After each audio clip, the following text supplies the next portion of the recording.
அப்புறம் வந்து பார்த்தீங்கன்னா 4ஆம் தேதி சாயங்காலம் 2:30 மணிக்கு ஏதோ மதியம் 2:30 மணிக்கு கொஞ்சம் ஸ்டார்ட் ஆச்சு. ரொம்ப கொஞ்சம் வலி ஜாஸ்தி ஸ்டார்ட் ஆச்சு. என் ஹஸ்பண்ட் கூட ஃபோன் பேசிட்டே இருக்கேன். என் ஹஸ்பண்ட் வந்து சனிக்கிழமை நைட் ஆனா எப்பவுமே வருவாங்க. வெள்ளிக்கிழமை தான் ஃபர்ஸ்ட்டு வலி ஸ்டார்ட் ஆனது. ஒரு 2 மணி நேரம் இருந்துச்சு போயிடுச்சு. அப்புறம் வந்து பார்த்தீங்கன்னா, சனிக்கிழமை வந்து மதியம் 2 மணிக்கு ஸ்டார்ட் ஆகுது. நான் சீரக தண்ணி எல்லாமே வச்சு குடிச்சிட்டு இருக்கேன். ஆனால் வலி குறையல. ஜாஸ்தி ஆகிட்டே தான் இருக்கு. இப்போ நான் என் ஹஸ்பண்ட் கிட்ட ஃபோன் பண்ணி கேட்குறேன். இன்னைக்கு சீக்கிரம் வந்துரு. இன்னைக்கு ஆஃபீஸில் கேட்டுட்டு எப்பவுமே அவர் நைட்டு 7 மணிக்கு கிளம்பி எல்லாம் ஆஃபீஸ்ல 6 மணிக்கு விட்டுருவாங்க. அப்புறம் 7 மணிக்கு வீட்டிலேருந்து வந்துட்டு எதாவது நம்ம எனக்கு பழம்லாம் வாங்கிட்டு அப்புறம் வருவார். கொஞ்சம் சீக்கிரமா வந்துரு, என்னால் முடியல, எனக்கு ரொம்ப பெயினாக இருக்குது. நான் யாருக்கையும் வீட்டில் சொல்லவே இல்லை. சொன்னால் அது பொய் வழியா உண்மையான வழியான்னு சொல்லிட்டு தெரியாது. அப்புறம் வந்து எல்லாம் இந்த பொண்ணு நடிக்குதுன்னு சொல்லிட்டு கூப்பிட்டு போகாட்டி, ஏன்னா ரிலேஷன்லாம் ஆளுக்கு ஒன்றுன்னு சொல்லுவாங்க. அப்புறம் ஃபுல்லாக வலி வரும்போது கூப்பிட்டு போகாட்டி என்ன பண்ணுறது சொல்லிட்டு நான் வந்து யாருக்குமே சொல்ல. அப்படியே வலி தாங்கிட்டு அதுலேயும் நானே தான் சாப்பாடு பண்ணேன், வீடு பெருக்கணும், சமைக்கணும், எல்லா துணி துவச்சேன், எல்லாமே நானே தான் பண்ணிக்கினேன். நான் பண்ணிக்கிட்டே இருந்தேன். அப்புறம் வந்து பார்த்தீங்கன்னா என் ஹஸ்பண்ட் வந்து சரி நான் வரேன்னு சொல்லிட்டு அப்போ கூட அவர் லேட்டாக தான் வந்தார். எப்பவுமே வர டைம் தான் வந்தார்.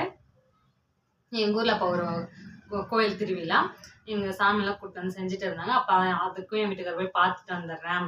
பார்த்துட்டு ஒரு அண்ணா அதை வந்து ஸ்கூட்டி வாங்கிட்டு வர்றேன், எங்களுக்கு பெரிய வண்டி, அதில் ஏற உட்கார முடியுமா என்னன்னு தெரியாது, கம்ஃபர்டபுளாக இருக்குமான்னு தெரியாது, இதுக்கு நான் ஸ்கூட்டி வாங்கிட்டு வந்துடுறேன்ட்டு அங்கே போயிட்டு சாமியெல்லாம் பார்த்துட்டு சாப்பிட்டு ஸ்கூட்டி வாங்கிட்டு வரேன்னு சொன்னார்.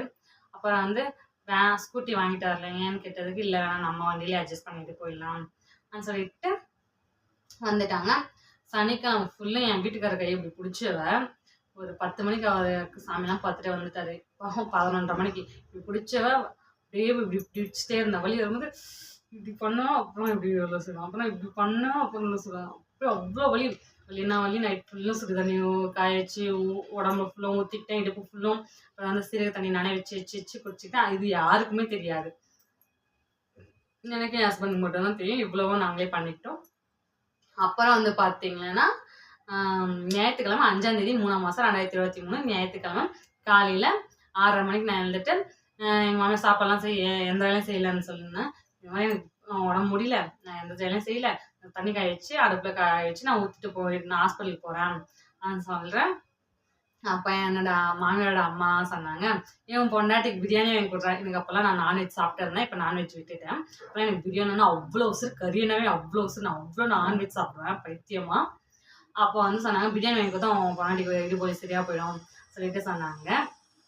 ஆனால் என் வீட்டுக்காரர்கிட்ட நான் சொன்னேன் என்னால் முடியல, போயிடலாம். திட்டினாங்க, சாப்பாடு பண்ணல ஒன்றும் பண்ணல, எந்த வேலையும் செய்யறதில்ல, போயிடுறாங்க, இதெல்லாம் உனக்குலாம் வலி வந்துச்சுன்னா நீ வீடியோ 2 அவ்வளோ கற்றுறேன் நான் சொல்கிறாங்க எங்கள் மாமியார். நான் சொல்லிக்கணும்னு சொல்லிட்டு நான் போயிட்டேன். என்ன வலி இருக்கும் இல்லை. போயிட்டு என் வீட்டுக்காருக்கு பாட்டிக்கு அம்மா பெற்ற பாட்டியும் என் வீட்டில் இருந்தாங்க, அப்பாவை பெற்ற பாட்டியும் இன்னொரு வீட்டாங்க இருப்பாங்க. அவங்க போய் சொல்லிட்டு வாங்கினாங்க, நான் அதெல்லாம் என்னால் முடியல, சீக்கிரமாக போனோம்.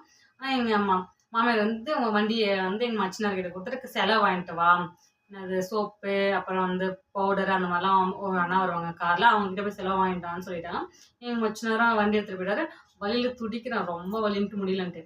அப்புறம் எங்கள் அம்மாவுக்கு ஃபோன் பண்ணி சொல்கிறேன், இந்த மாதிரி எனக்கு வலிமான்னு சொல்லிட்டேன். அப்புறம் வந்து எங்கள் அம்மா, எங்கள் அக்கா, எங்கள் பெரியம்மாக்கா அவங்களாம் சொல்லிட்டாங்க. நாங்கள் போகிறதுக்குள்ளே எங்கள் பெரியம்மாலாம் ஓபி சீட் வாங்கி வச்சுட்டாங்க. நான் இதெல்லாம் ஜிஹெச்சில் தான் பார்த்தேன், அதனால் ஓபி சீட்டு சொல்லுவாங்க.